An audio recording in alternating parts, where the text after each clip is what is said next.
Praise the Lord. ദൈവത്തിൻ്റെ അതിവിശുദ്ധമായ നാമം ഇന്ന് പൽക്കാലം വാഴ്ത്തപ്പെടുമാറാകട്ടെ.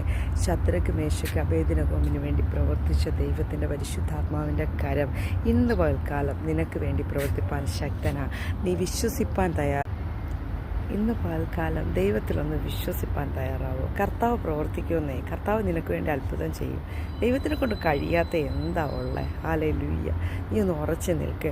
ഹല്ലേലൂയ. ശദ്രക്ക് മേശയ്ക്ക് അബേദ്നെഗോവിനെ അറിയാമല്ലോ, ദാനിയേലിൻ്റെ പുസ്തകത്തിൽ. ഹല്ലേലൂയ. ആ 3 കർത്താവിൻ്റെ ദാസന്മാർ കർത്താവിൻ്റെ നാമത്തിൽ അവർ ഉറച്ചു നിന്നു. ഹല്ലേലൂയ.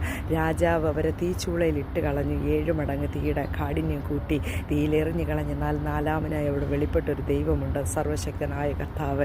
ഇന്ന് പൽക്കാലം നീ ദൈവത്തിന് വേണ്ടി നിൽക്കുകയാണെങ്കിൽ, ദൈവസന്നിധിയിൽ നീതിയോടെ നീ നിൽക്കുകയാണെങ്കിൽ, നീ വിശ്വസ്തനാണെങ്കിൽ കർത്താവ് നിന്നെ മാനിപ്പാനായിട്ടിടയാകും. നീ തകർന്നു പോകുമെന്ന് ചിന്തിക്കുന്ന സ്ഥാനത്ത് നിന്നെ മാനിച്ച് ദൈവം ഉയർത്തും.